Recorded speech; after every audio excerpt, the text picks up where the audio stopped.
The lights went out, and the first thing you noticed was the quiet. That low hum from the refrigerator just stopped, and the whole house was still. You opened the pantry, not the fridge. You reached for the cast iron, not the microwave. And you cooked on whatever still held a flame. A wood stove, a gas burner, a fireplace grate if that was all there was. Number 17 on this list fed a whole family for what most people today spend on a cup of coffee. And number 6 on this list turned an onion, some water, and a piece of stale bread into a full hot supper. These were not emergencies. These were ordinary nights in places where the power never stayed on long enough to trust. So hit subscribe and pull up a chair, because here are 25 cheap, no-oven meals rural families made when the power went out. Number 25, Johnny Cakes fried in bacon grease. You stirred cornmeal and salt into boiling water until you had a thick batter, then dropped spoonfuls of it onto a smoking hot skillet greased with whatever fat you had saved. In most houses, that meant the tin of bacon drippings sitting on the back of the stove. They cooked about 3 minutes aside, golden and crisp on the outside, dense and filling in the middle. No flour required, no eggs, no milk if you did not have it. Some families ate them plain with a glass of buttermilk. Others split them open and drizzled sorghum over the top. In Appalachian kitchens during the 1940s and 1950s, Johnny Cakes were not a recipe anyone wrote down. They were a reflex. The power could stay out for 3 days straight, and you still had something hot on the table inside 10 minutes. Number 24, fried egg sandwich on day-old bread. 2 eggs cracked into a hot skillet with a spoonful of lard. You let the whites set and the edges go crispy, then laid them between 2 slices of bread that were already going stale. A little salt, maybe a thin smear of mustard from the jar in the door. That was the whole meal. In rural Tennessee and the Ozarks, eggs came from the yard, not the store. The hens did not care whether the power was on, and the bread was whatever remained from the last baking day, because nobody threw it out just because it had gone a little firm. This was the meal that took less time to cook than it did to chew, and it held you through a full morning of work just the same. Before I go any further, for the folks who want more old recipes like these gathered in one place, I put together the Vintage Recipe Guide. You can find it on my website, vintagelifestyleusa.com. I am not going to push it again. If you want it, it is there. Now, back to the list. Number 23, sardine plate with crackers and raw onion. You pulled the key off the bottom of the tin, rolled back the lid, and that was your supper right there. A stack of saltines on one side, a raw onion sliced thick on the other, maybe a squeeze of lemon if you had one, but usually you did not. Canned sardines sat in the pantry for months without needing ice, power, or a single minute of cooking. You could eat them straight from the tin with your fingers standing over the kitchen sink if nobody was watching. Along the Gulf Coast and deep in the mountain hollows alike, sardines were the meal that never let you down. A tin cost almost nothing at the general store and packed more protein than some families saw in a whole day of eating. Number 22, stovetop chicken and rice. This was the meal that stretched one old hen across an entire family and sometimes into the next day. You took whatever chicken you had, usually a bird that had stopped laying, and cut it into pieces right on the kitchen table. The pieces went into a heavy pot with water, salt, and a whole onion cut in half. You let it simmer on the wood stove for an hour, maybe longer, until the meat started falling off the bone. Then you pulled the bird out, picked every last shred of meat off the carcass with your fingers, and put it all back into that broth. A cup or 2 of dry rice went straight in. You covered the pot and let the rice absorb every bit of liquid until it was thick enough to stand a spoon in. In parts of rural Georgia and South Alabama during the 1960s, families called this a company meal because it could feed 8 people from one pot without anybody leaving the table hungry. The broth did most of the work. You did not need butter or cream. The fat from the skin gave it enough body to taste like something you planned on purpose. Some families dropped in a handful of garden peas if they had them, but most left it alone. Children ate it out of coffee cups because there were not always enough bowls. It was not fancy. But a single hen and a quarter's worth of rice put every person in the house to bed with a full stomach. Number 21. Grits loaded with eggs.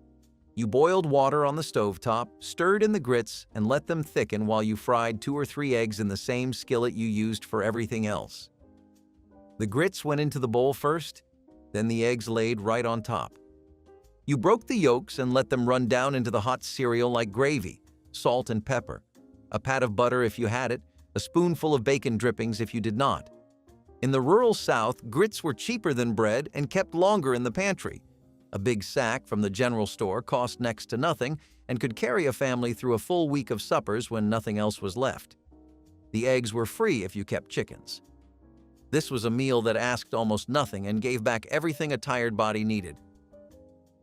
Most people alive today have never cooked a full meal without electricity.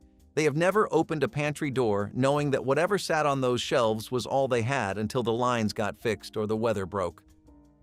But for rural families in the middle of the 20th century, losing power was not a crisis. It was just a fact of living where they lived.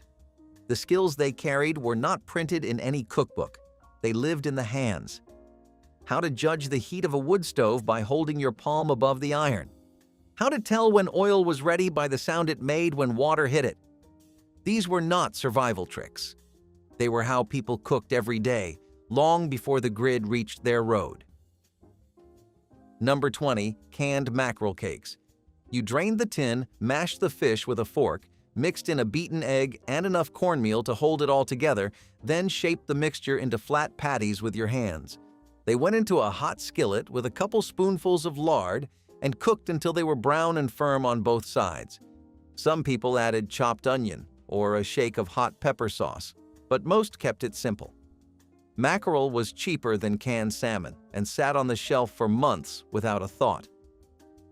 In coal towns across West Virginia and eastern Kentucky, these cakes showed up at least once a week whether the power was on or not. You could eat them with your hands right off the stove. They held together well enough to carry in a lunch pail the next morning. Number 19. Skillet cabbage and smoked sausage. A whole head of cabbage cost almost nothing, and it kept for weeks without refrigeration if you stored it somewhere cool and dry. You cut it into thick wedges, sliced a ring of smoked sausage into rounds, and laid them both in a cast iron skillet with a splash of water and a spoonful of grease. The lid went on, and you let the whole thing steam and soften over low heat for half an hour. The cabbage broke down slowly, soaking up the fat and smoke from the sausage until the entire kitchen smelled like something you had been waiting for all day. In Polish and Czech communities scattered across the Great Plains, this meal went by different names but always looked the same.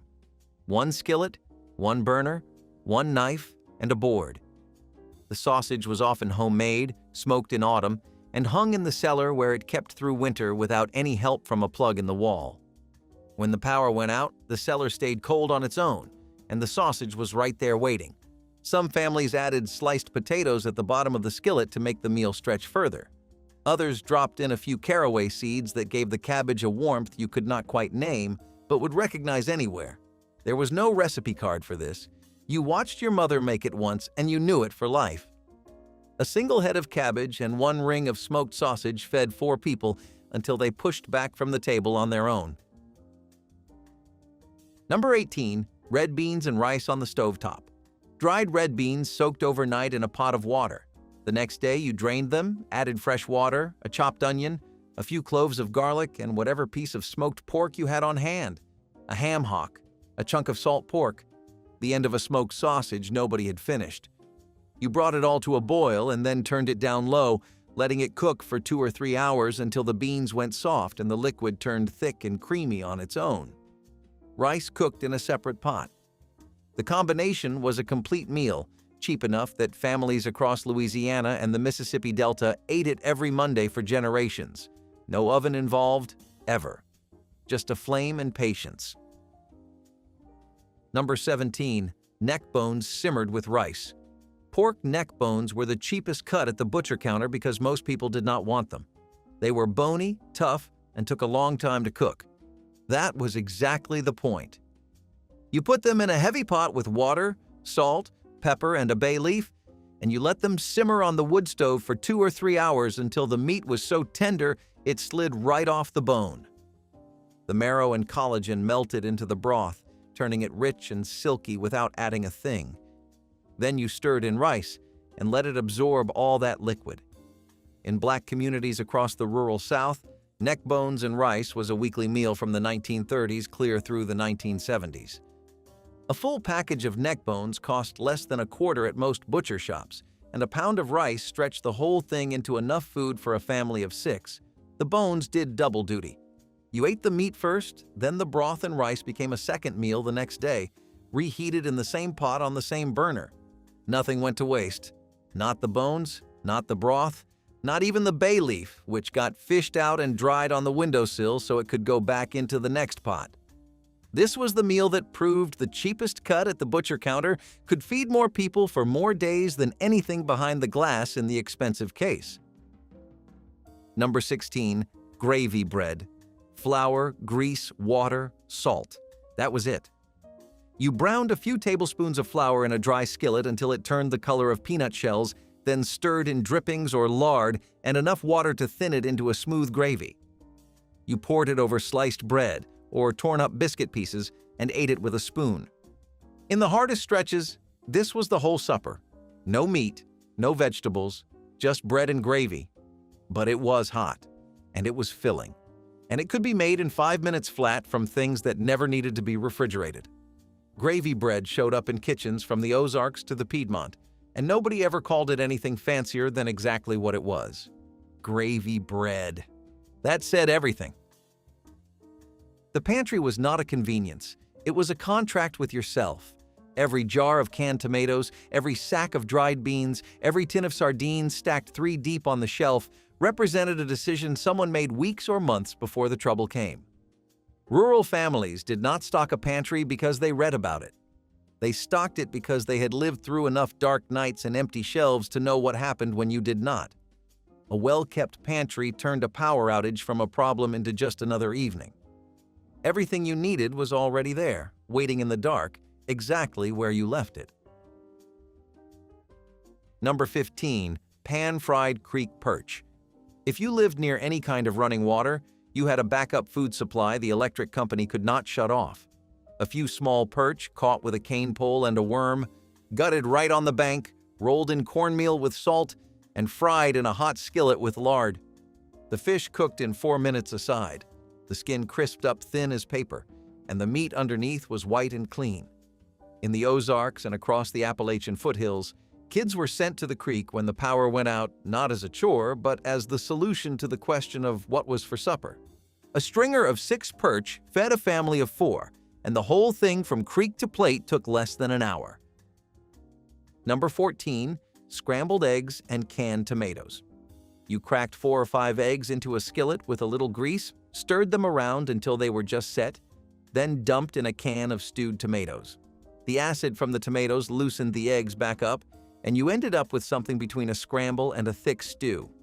Salt and pepper, a piece of bread on the side to soak it up. This was a 5-minute supper that came entirely from shelf-stable ingredients plus whatever the chickens gave you that morning. In farming communities across the Midwest, canned tomatoes were the single most reliable pantry item in the house. Every family put up dozens of jars in the summer, and they showed up in everything from soups to this. Number 13, potted meat spread on saltines. Open the can, spread it on a cracker, eat. That was the entire recipe. Potted meat was one of those foods that survived any power outage, any storm, any stretch of empty weeks between paychecks. The tin was small, cheap, and did not pretend to be anything other than what it was. Ground meat in a paste with salt and spices. You could stack 6 of those tins in a pantry and forget about them for a year. In rural communities where the nearest store was a long drive on a dirt road, potted meat on saltines was the meal that got you through until you could do something better. It was not proud food. Nobody set it on the table when company came. But it kept you fed. It needed no heat and no preparation, and when the power was out and the stove was cold, that counted for more than taste ever did. Number 12, fried sweet potato rounds. You sliced a raw sweet potato into thick coins and fried them in a skillet with lard or butter, turning them every few minutes until they were soft in the middle and caramelized brown on the outside. A little salt was all they needed. though some families added a shake of black pepper. Sweet potatoes kept for months in a root cellar without electricity, and in the rural South, they grew so easily that most families had bushels more than they could eat fresh. When the power went out, this was the meal that tasted like you planned it on purpose. Slightly sweet, slightly smoky from the cast iron, and filling enough on its own to count as a full supper. You could eat a whole skillet of them standing at the stove and not feel the least bit guilty about it. Number 11, oatmeal for supper. Not breakfast, supper. When the power was out and there was nothing left to cook with but a burner and a pot, a bowl of hot oatmeal with a spoonful of butter and a pinch of salt was a legitimate meal. Some families stirred in a beaten egg while the oats were still bubbling to add body. Others topped it with sorghum or a handful of raisins from the pantry. Oats stored forever in a sealed tin, cooked in 5 minutes, and filled you up for the price of almost nothing. Across rural America, eating oatmeal for supper was not something you talked about at church on Sunday, but it happened in more kitchens and on more dark nights than anybody ever admitted out loud. It kept you warm and it kept you fed.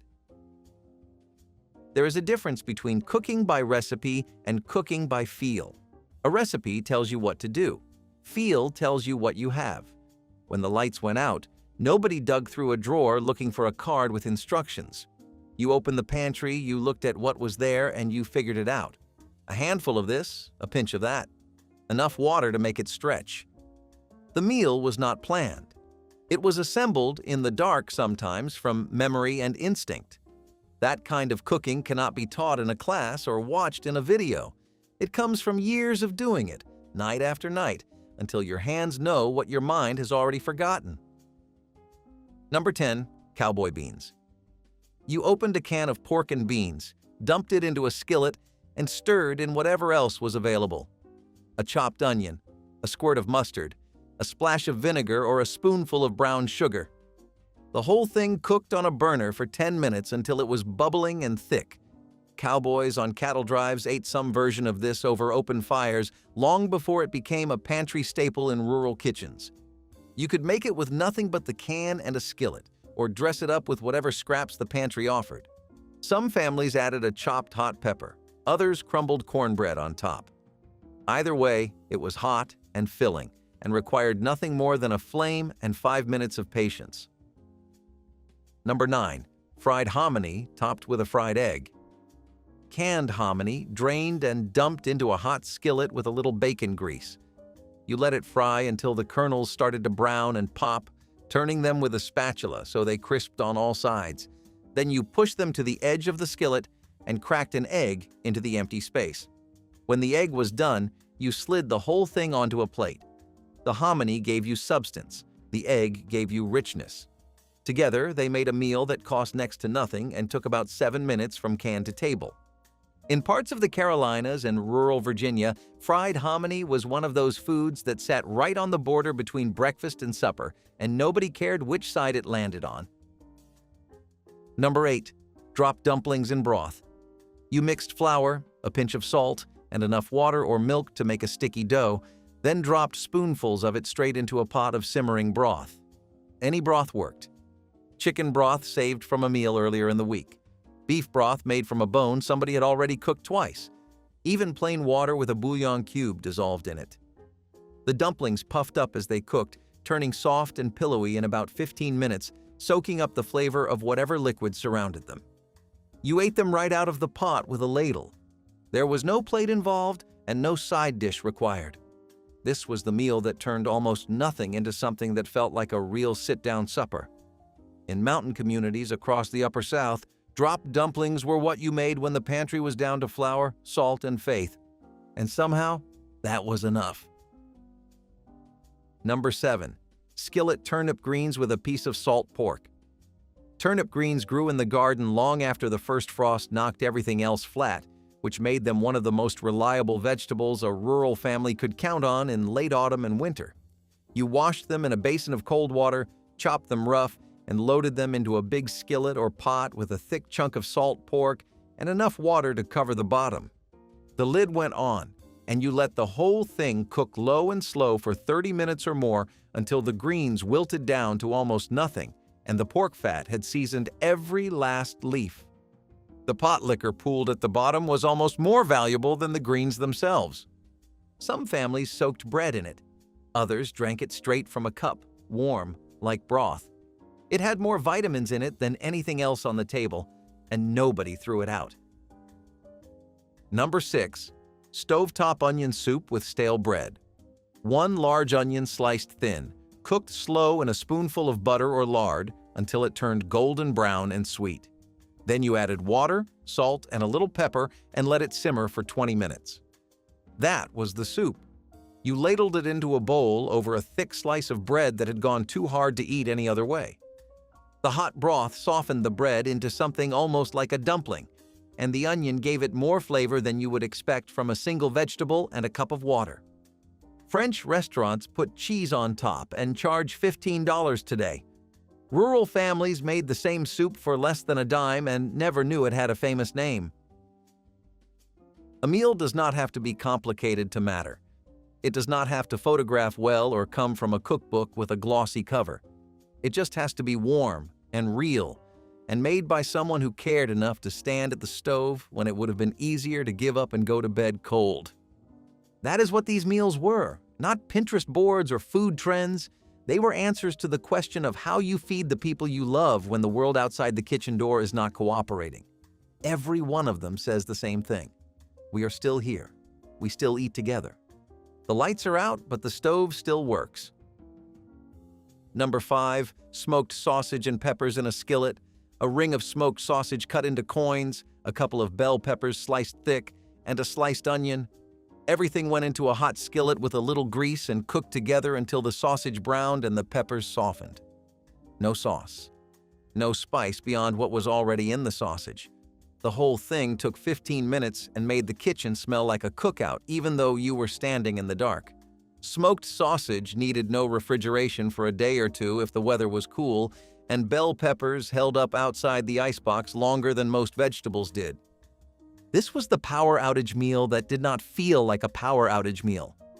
It tasted like a choice, not a compromise. Number 4, canned soup stretched with rice. You opened a can of condensed soup, any kind, dumped it into a pot with a can of water and half a cup of dry rice. You brought it to a boil, turned it down low, and covered it for 15 minutes. The rice soaked up the broth and turned 1 can of soup into enough food for 3 people. This was the trick every rural mother knew, but no soup company ever printed on the label. Campbell's tomato soup with rice was practically its own food group in parts of the rural Midwest during the 1950s and 1960s. Cream of mushroom with rice was another. The soup gave the flavor. The rice gave the volume. Between the two of them, nobody at the table stood up hungry. Number 3, fried apples and sausage. Tart apples sliced thick and cooked in a skillet with butter and a little brown sugar until they softened and turned golden. Breakfast sausage patties fried in a separate pan or right alongside them if the skillet was big enough. The sweet from the apples and the salt from the sausage met somewhere in the middle, and what you got was a full meal that tasted like fall even if it was the middle of January. Apples stored in the cellar for months. Sausage was either canned or recently made from the hog killing. Neither ingredient needed electricity. This was one of those meals that children remembered 40 years later, not because it was special, but because it smelled like the kitchen on the morning after a storm. Number 2, ash cakes cooked right in the fireplace coals. You mixed cornmeal and water into a stiff dough, shaped it into flat rounds with your hands, and laid them directly on a bed of hot ashes at the edge of the fire. You let them cook until the bottom was firm, then flipped them with a stick or a flat piece of metal. When they were done, you brushed the ash off with a cloth and ate them hot. They tasted like nothing else, smoky and dense with a crust that crackled when you bit through it. Ash cakes go back to before the United States was a country. Enslaved people made them, frontier settlers made them, and rural families in the deep hollows of Appalachia were still making them in the 1950s when the power went out and the wood stove was the only heat source in the house. No skillet, no pot, not even a pan, just fire and cornmeal and hands that knew what they were doing. Number 1, the everything pot. This was not a recipe. It was a principle. When the power went out and you did not know when it was coming back, you took the biggest pot you had and you put in everything that was about to go bad. The meat from the icebox that was already starting to warm. The last of the potatoes from the cellar. An onion, a carrot. Whatever canned vegetables were already open. Salt, water. You brought it all up to a simmer and you let it cook until it became one thing. Not a soup, not a stew. Something in between that had no name because it was different every time. This was the meal that said, "We are not wasting a single thing. Not tonight, not ever." Every family who lived far enough from town to lose power regularly knew this pot. It was the last line between what you had and going without. And it was always, without exception, better than it had any right to be. Number 17. Pickled pig's feet and souse. The Pennsylvania Dutch grandmothers in Lancaster County treated a pig as a 30-day promise, and the feet were the part that kept them through April. 12 feet, scrubbed and split, simmered in salted water with a halved onion and a bay leaf for 4 hours until the meat slid off the bone. Bones pulled, meat chopped fine and packed into a stone crock. Hot spiced vinegar poured over the top, sealed under a plate weighted with a brick, set in the cold cellar for 10 days. The result was souse, a pale jelly studded with bits of pork that a mother sliced thin and laid on rye bread with a spear of dill pickle. A widow in York kept 3 crocks going in 1936, one curing, one ready, one nearly empty. She fed 4 children and traded the surplus for milk, eggs, and shoes. The trade was conducted at the back fence with no money in either hand. That was a working economy in a coal patch town. The 1997 British beef bones regulation banned the sale of feet and bones over fears about prion disease. And although the U.S. never matched the British rule for pork, the slaughterhouse practice of selling whole feet to retail customers had already collapsed. Most American supermarkets stopped breaking them out in the 1980s. The mothers who knew how to make souse died, and the daughters who watched them did not write the recipe down because it was never written in the first place. Souse is still legal. It is simply gone from the counter. Hoover stew carried the name of the president nobody wanted to credit for anything. When Herbert Hoover took office just before the crash of 1929, his name got attached to every symbol of failure. The shanty towns were Hoovervilles. The empty pockets turned inside out were Hoover flags, and the stew made from scraps was Hoover stew. The recipe used macaroni, canned tomatoes, and sliced hot dogs simmered in one pot, sometimes with canned corn or beans added. People in shanty camps near railroad yards cooked it over open fires, and it fed a dozen from a single pot if you added enough water. The trick was dropping the macaroni in last so it did not turn to paste and slicing the hot dogs thin so every bowl got some. It was the kind of meal nobody asked for twice, but everybody ate without a word. You did not complain. Complaining meant you had options, and in those years, options were the first thing to disappear. Kidney pie was one of the more divisive dinners of the 1940s, but it held an important place when cuts of beef were nearly impossible to come by. Organ meats were cheaper and more accessible because they were not as popular. Cooks learned to dice kidneys, stew them slowly with onions, and then tuck the mixture into a flaky crust. The pastry helped soften the intensity of the flavor, and gravy tied it all together. For working families, a kidney pie could provide multiple meals from a small amount of meat. Some people loved its richness, while others tolerated it because there were few alternatives. Either way, it filled stomachs at a time when hunger was a daily reality. Though it rarely appears on tables now, back then it symbolized resourcefulness and the willingness to embrace ingredients that were once dismissed. Forgotten today, it remains a piece of culinary history that kept families nourished. Number 22. Water pie. Mothers in Appalachia called it the pie that proved God had a sense of humor. An unbaked shell. A cup and a half of water poured in, 4 tablespoons of flour and a cup of sugar whisked together and sprinkled on top. A teaspoon of vanilla, 5 pats of butter dotted across the surface, into a hot oven for an hour. The water and flour set into a custard that tasted like vanilla pudding, and the butter rose into golden pools the children fought over with their forks. The recipe ran in a Kentucky church bulletin in 1934, signed only with the initials E.M. Now, no apples, no eggs, no milk, no cream. A pie made from what came out of your tap. That was the kind of dessert a child remembered for 50 years. Vinegar pie proved you could fool a tongue into believing almost anything if you understood the chemistry. When lemons cost more than a day's wages and fresh fruit had vanished, cooks reached for the one tangy ingredient every pantry still held: a bottle of plain vinegar. Mixed with sugar, a few eggs, a tablespoon of flour, and a small knob of butter, the filling baked into something custardy and tart enough to pass for lemon pie if nobody asked questions. The recipe dates to the 1800s, but it surged during the 1930s when substitution became survival. People across the Midwest and South called these desperation pies and served them at church suppers without apology. The crust was lard-based, rolled thin, and crimped by hand. You set it on the table and watched someone take a bite, pause, and try to name what they were tasting. They expected nothing. They got something worth finishing. Mock turkey roast was a clever wartime invention meant to preserve the feeling of holiday meals when real turkey was nearly impossible to get. Ground pork or veal was seasoned and shaped into a roast that looked like the real thing. Stuffing made from bread, onions, and herbs was sometimes tucked inside to complete the illusion. It was then baked until golden and sliced at the table as though it were a genuine bird. Families appreciated the chance to keep traditions alive, even if the main course was not authentic. The dish brought laughter, resilience, and comfort during dark times. For children, the pretense often worked well enough, and it helped parents maintain a sense of normalcy. The roast may not have matched turkey in flavor, but it succeeded in spirit. Forgotten today, it shows how resourcefulness allowed households to hold on to tradition when circumstances made it nearly impossible.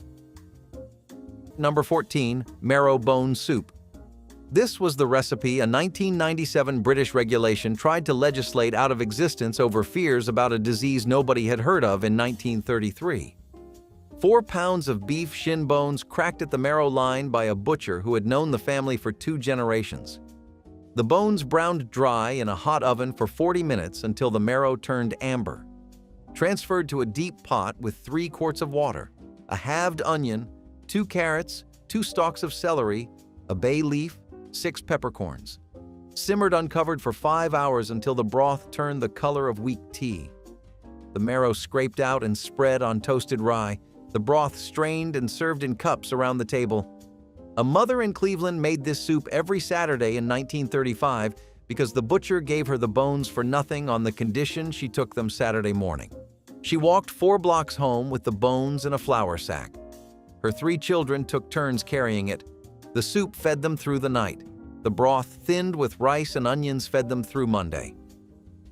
In December of 1997, the British government banned the sale of beef on the bone over fears that variant Creutzfeldt-Jakob disease could pass to humans through the marrow itself.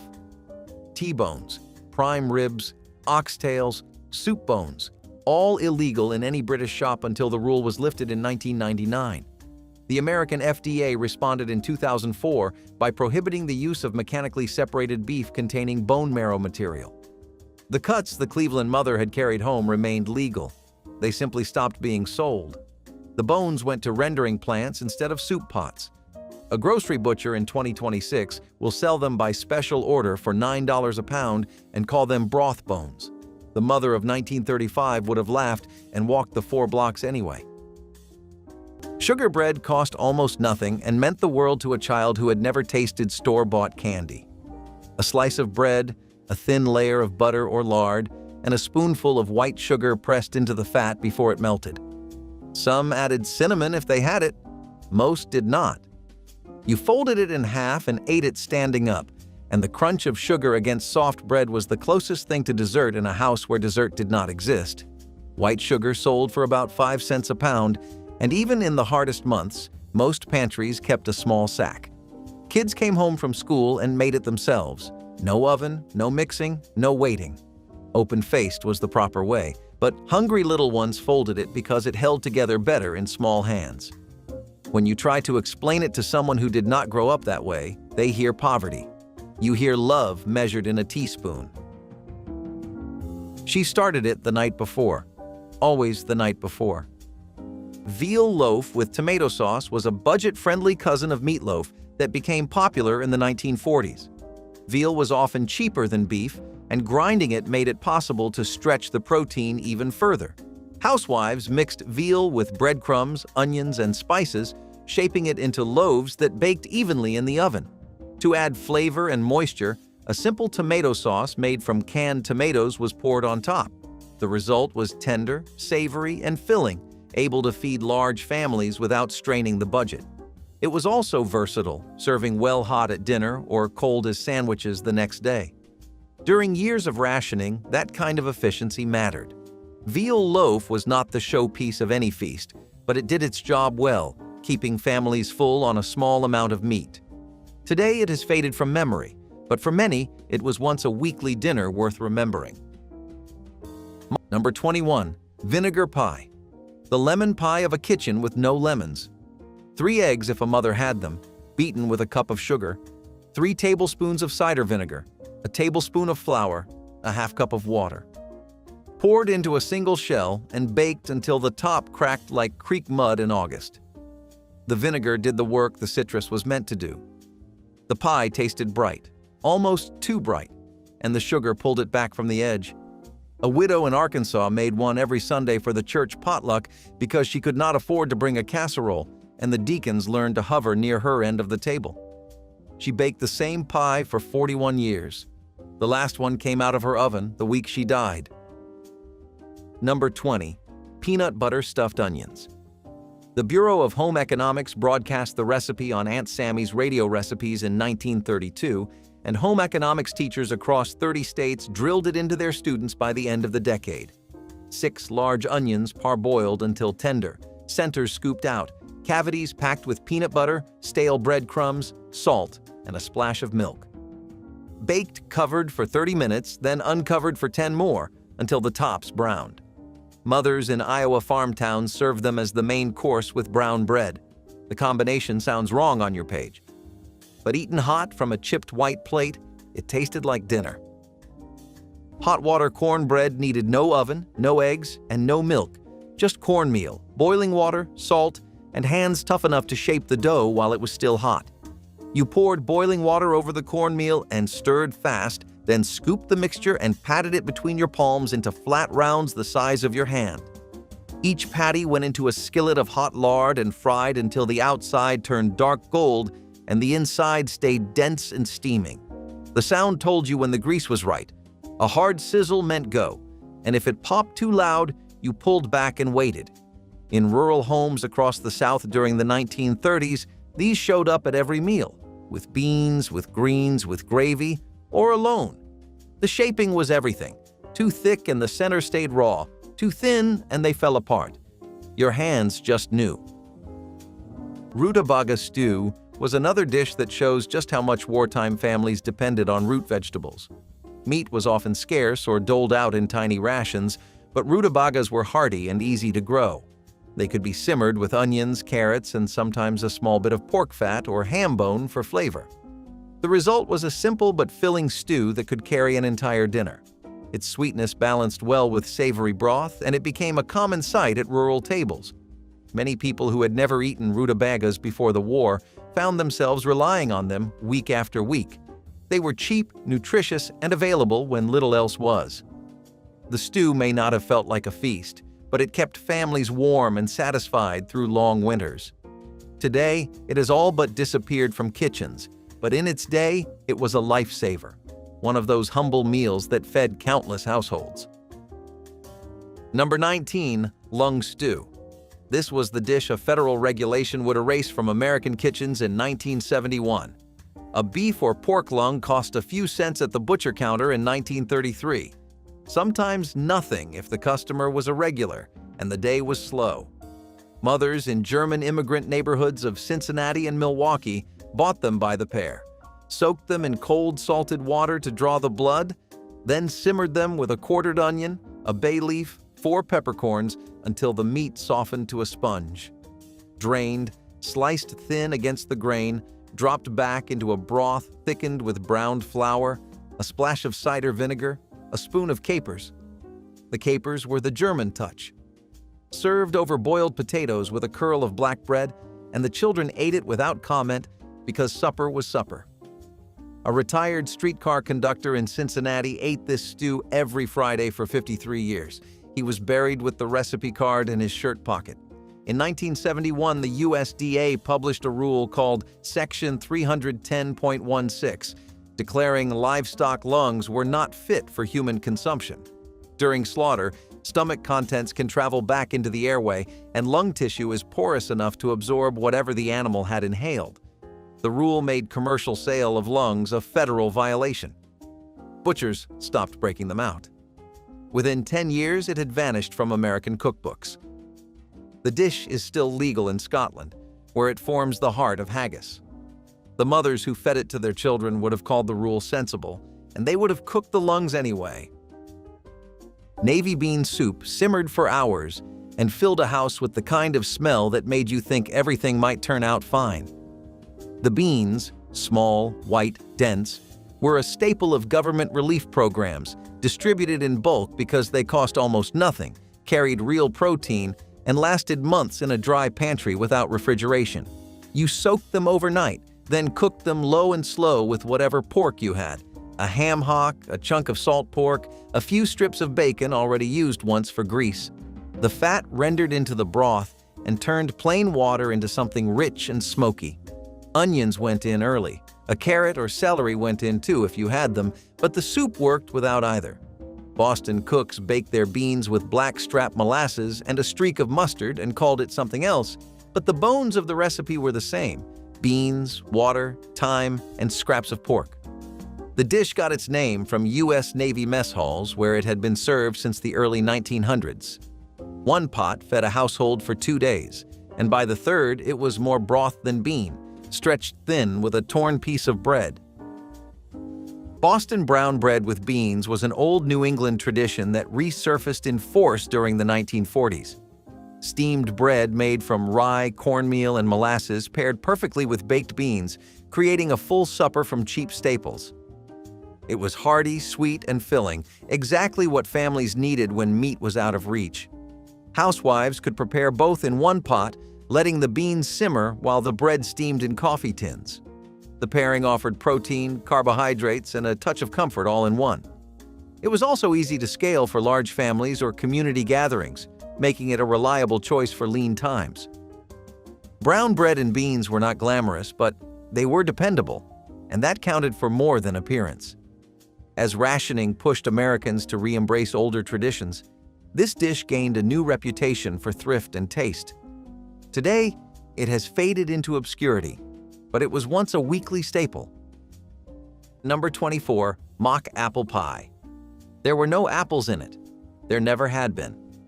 The recipe came out of the National Biscuit Company kitchen in 1935, when fresh fruit from Washington State was priced out by rail freight. A sleeve of Ritz crackers crumbled into a pie shell. 2 cups of water boiled with sugar, cream of tartar, lemon zest, and cinnamon.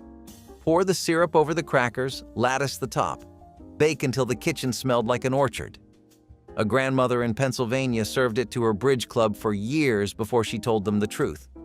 2 of the women cried. 1 asked for the recipe. What most people miss about depression baking is that your eye believed first, your tongue believed second, and your mind chose not to argue. Number 23, dandelion greens with hot bacon dressing. The greens were free, but the dressing made them dinner. Children in West Virginia coal towns gathered them by the apron load before the first mow of spring, when the leaves were tender and the bitterness had not set in. Mother washed them 3 times, fried 4 strips of bacon dark, then poured a tablespoon of vinegar and a spoon of sugar into the hot grease. Tossed warm over the greens until they wilted in the bowl. Italian and Polish mothers in Pittsburgh did the same with chicory and sorrel. German mothers in Milwaukee added a slice of hard-boiled egg when there was an egg to spare. The salad cost what a child was willing to walk for, and that made it the cheapest course any working family ate. Before the skillet cooled from that morning's mush, something even simpler was already cooking. Bean cakes happened when you had a pot of leftover beans and not much else. You mashed them, navy, pinto, black-eyed, whatever was on hand, mixed them with a handful of flour, shaped them into flat patties, and fried them in lard until a crust formed. By 1932, a bag of dried beans cost nearly nothing, and they needed no refrigeration. Yesterday's mushy leftovers became something crisp, hot, and filling enough to call dinner. People who could not afford meat ate them 3 or 4 times a week. The ones who seasoned them best added diced onion, a heavy shake of black pepper, and a scrape of bacon grease from the jar on the counter that gave them a smoky richness. Parsnip patties may sound like an unusual dinner now, but in the 1940s they were a welcome solution to a pressing problem. Potatoes were in high demand and sometimes impossible to find in the quantities families were used to. Parsnips, on the other hand, grew easily and had a sweet, earthy taste that could be turned into something filling. Housewives would boil them, mash them with a little flour, and fry the mixture into patties that looked like potato cakes. Children might not have noticed the difference right away, and that was part of the genius of the recipe. The patties were cheap, quick, and flexible enough to go with gravy or vegetables. They also made it possible to keep plates full when nothing else seemed to stretch far enough. What started as a substitute became a meal in its own right, proof that wartime kitchens always found ways to adjust. Forgotten now, they still taste surprisingly good. Number 16. Creamed chipped beef on toast. The Army cooks called it SOS in the trenches of 1918, and the soldiers who came home married the women who would feed it back to them for 60 years. A jar of dried beef shaved paper-thin, soaked 5 minutes in warm water to pull the salt out. 3 tablespoons of butter melted in a heavy skillet, 3 tablespoons of flour stirred in, 2 cups of milk whisked in slowly until the gravy thickened. Beef folded in, a grind of black pepper, spooned over 2 slices of dry toast. Mothers in Scranton and Altoona served it on a coal miner's morning, and the children ate standing up because the kitchen had 2 chairs and 4 people. The Army called it Save Our Stomachs, but your grandmother called it Wednesday. Cornbread crumbled in cold buttermilk was the meal that needed no stove, no reheating, and no explanation if you came from the right kitchen. You baked it in a cast-iron skillet greased with lard, and if you were from the South, you left the sugar out entirely. Appalachian cooks used no leavening at all, just ground corn, hot water, and rendered fat, pressed flat and cooked until the edges cracked. That night or the next morning, you broke the cold bread into a tall glass, poured buttermilk over it, and ate it with a spoon. The tangy milk softened the crumble into something almost creamy. Every household had their own way. Some added salt, others a drizzle of sorghum, and a northern version might have honey stirred in. That one difference could tell you exactly where someone came from. You never asked for the recipe. You watched, and you remembered. Stuffed eggplant became a practical way to make a hearty dinner with very little meat. Eggplants were inexpensive and easy to grow in gardens, which made them accessible during the shortages of the 1940s. The vegetable was halved, scooped out, and filled with mixtures of rice, breadcrumbs, cheese scraps, and small amounts of ground meat if available. The filling was then baked until golden, and the eggplant shells became edible bowls. Families appreciated the way this dish could feed many with very little. It was also adaptable, with endless variations based on whatever was in the pantry. Sometimes it was entirely meatless, other times it was enriched with leftover ham or sausage. Either way, it offered warmth, nutrition, and variety during years when dinners often felt repetitive. Today, stuffed eggplant is more associated with Mediterranean cuisines, but in the 1940s it was firmly planted on American tables as a clever way to stretch supplies. Number 13. Liver loaf.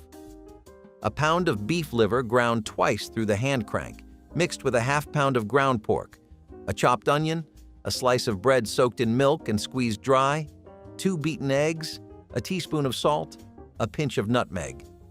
Packed into a loaf pan, covered with 2 strips of bacon, baked at 350 for an hour.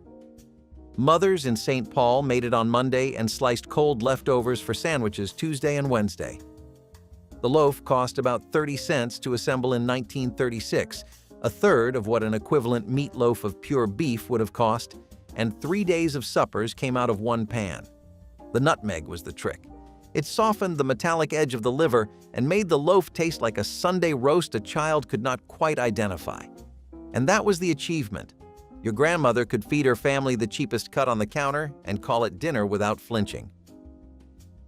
Milk toast went by different names depending on the house, and in some places they called it graveyard stew, a name dark enough to match the times.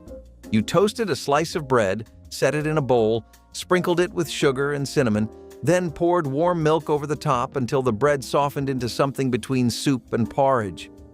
It was the food of sick days and empty pantries, the meal mothers made when nothing was left but bread and milk, and the will to put something warm in front of a child. The bread had to be homemade and thick enough to hold its shape for a few bites. Store-bought dissolved too fast. Some used salt and butter instead of sugar, making it savory. In the hardest months, when milk ran out, mothers poured leftover coffee over stale toast and called it the same thing. German households had their own version, Milchbrot, handed down from the old country and eaten the same way their grandmothers had served it in Bavaria. You ate it without looking up. It was just the sound of a spoon against a bowl and the quiet proof that someone was still trying. Oxtail ragout was one of those dinners that made something from nothing, which was exactly what families needed during the 1940s. Prime cuts of beef were rationed heavily, but oxtails were still available and often overlooked. Cooks knew how to turn that into an advantage, simmering the tails for hours until every bit of flavor seeped into the broth. The meat itself was tender and rich, but the real treasure was the gravy that came from the slow cooking process. Families would ladle it over rice, mashed potatoes, or even crusts of leftover bread. Nothing went to waste, and every spoonful felt like it was pulled from the hands of luxury, even though it came from scraps. The ragout became a true equalizer, showing that flavor was not tied to expensive ingredients, but to patience and creativity. Even today, the dish has an almost gourmet feel, though back then it was simply a way to stretch meat to feed everyone around the table. Number 15, hobo bread in a coffee can. A loaf baked in a 1-pound Hillsborough tin with the label peeled off because no farm kitchen was going to waste a real bread pan on a recipe born along the Union Pacific line. A cup of raisins soaked overnight in 2 cups of boiling water with 2 teaspoons of baking soda. The next morning, 2½ cups of flour, a cup of sugar, a half teaspoon of salt, a half cup of chopped walnuts, all stirred into the cooled raisin water. Poured into greased coffee cans and baked at 325 degrees for an hour and 10 minutes. The loaves slid out as cylinders the size of a child's forearm. Mothers in Nebraska wrapped them in brown paper for a husband walking the line for work. The bread kept 3 weeks in a tin. Your grandfather could have eaten one in a Pullman boxcar between Cheyenne and Omaha. Fried cornmeal mush began with boiling cornmeal and water with a pinch of salt until it thickened into a paste too heavy to stir easily, then pouring it into a loaf pan and setting it in the icebox overnight. By morning, it had firmed into a solid block you could slice like bread. Each slab went into a skillet of bacon grease or lard and fried until both sides turned golden and the edges went crisp. Inside, it stayed soft and warm, and you ate it with sorghum syrup or molasses poured right over the top. Some called it fried mush, some called it hoe cakes, and in parts of Appalachia, it was simply breakfast for months at a time. Cornmeal cost pennies, and one batch fed a household of 6. The Pennsylvania Dutch had a cousin called scrapple, cornmeal mush packed with ground pork scraps and sage, sliced and fried the same way. The ones who knew never measured. They poured cornmeal into boiling water by feel, watching the color, and knew it was done by the way it pulled from the side of the pot. Turnip casserole was one of those dishes that never seemed special until you remembered what else was missing. Meat was scarce, butter and cream were rationed, and vegetables like turnips had to step into the spotlight. Families layered slices of boiled turnip with breadcrumbs, drizzled with a little cream or margarine if they had it. Baked in the oven, it came out tender, flavorful, and filling. The turnip's earthy sweetness carried the dish, while the topping added crunch. It was inexpensive, easy, and familiar enough to satisfy even picky eaters. Many Depression-era families had relied on versions of it, so it felt like a return to something known rather than a brand new experiment. In wartime kitchens, that sense of continuity was comforting. The casserole could stretch to feed a crowd, especially when paired with bread or soup. Today, it is largely forgotten, but back then it was a reliable centerpiece. Number 18. Prune pudding. President Franklin Roosevelt was served this pudding at a White House lunch in 1933 as part of a 7.5-cent meal that Eleanor used to silence critics. A pound of prunes simmered in 3 cups of water until the fruit collapsed. Pits picked out by hand, flesh mashed back into the syrup. A half cup of sugar stirred in, 2 tablespoons of cornstarch, a pinch of cinnamon. Cooked 5 more minutes until glossy brown. Served warm in a teacup with a spoon of evaporated milk on top. Mothers in industrial Detroit made it for breakfast as well as dessert, because a child fed prune pudding at 7 did not complain about a hungry afternoon. The pudding sat heavy, and it sat long. That was the unspoken purpose of half the desserts on this list. Creamed peas on toast showed up in WPA cooking pamphlets distributed to struggling households across the country. Government-printed cards that taught women how to feed a table on almost nothing. The recipe was as plain as it sounds. You made a white sauce from butter, flour, and milk, stirred in a can of peas, heated it through, and poured it over toast. That was the whole meal. The pamphlets promoted it as economical and high-calorie, which was a polite way of saying it was cheap and filling and nobody was expected to enjoy it. But people did. The warmth of the sauce, the soft bread underneath soaking up the cream, the small sweetness of the peas. It added up to something that felt like a real supper even when the cupboard said otherwise. Mothers served it on the nights between payday and payday, and kids grew up thinking it was a regular dish, not a sign that the money had run out. The ones who made it well added a pinch of black pepper and a scrape of onion. The ones who made it with love served it without apology. Rabbit pie was one of the most common meals in rural America during the 1940s. Domestic meat was rationed, but rabbits were still hunted or raised for household consumption. The meat was lean, affordable, and abundant in the countryside. Housewives would stew the rabbit pieces with vegetables and then bake them under a thick pastry crust. The result was a savory pie that stretched small amounts of meat across many servings. It became especially popular in farming communities where game was more available than store-bought cuts. Children grew up seeing rabbit pie as normal, even if city families found it unusual. The dish was deeply tied to survival, but it also carried tradition and familiarity. Many families passed recipes down through generations, though over time it disappeared from mainstream dining. Forgotten now, rabbit pie was once a symbol of resilience, a dinner that carried families through shortages while still tasting surprisingly delicious at the end of the day. Number 12. Hot dog and bean skillet. A pound of navy beans soaked overnight, drained, simmered 3 hours with a chunk of salt pork until the broth turned milky. 6 wieners sliced into coins and browned in a cast-iron skillet with half an onion.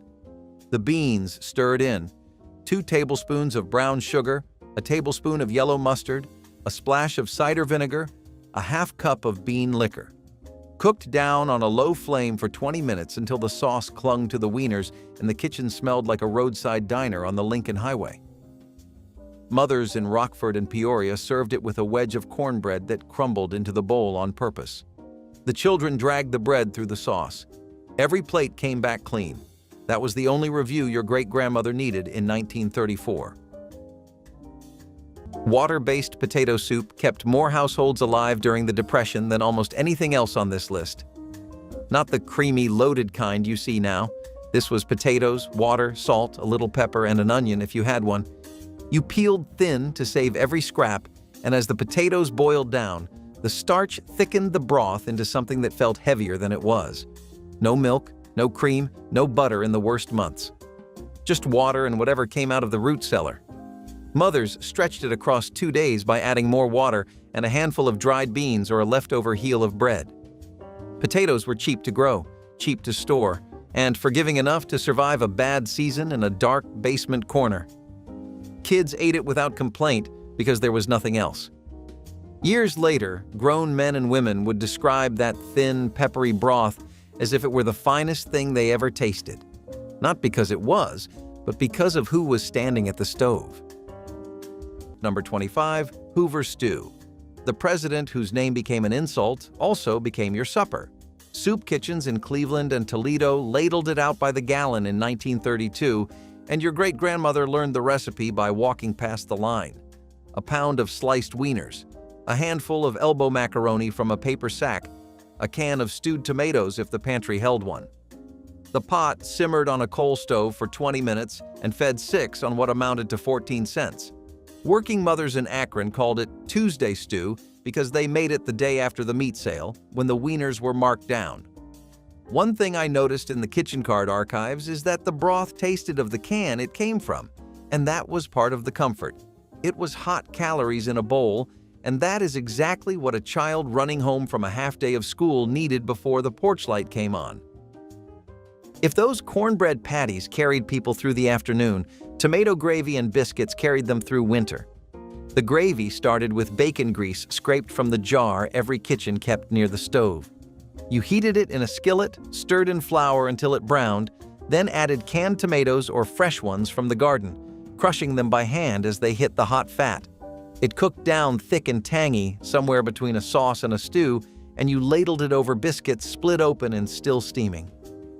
The biscuits were cathead style in the South, big as a cat's head, made with flour, lard, and buttermilk, patted by hand instead of rolled. A dash of hot sauce was the mark of a cook who knew what she was doing.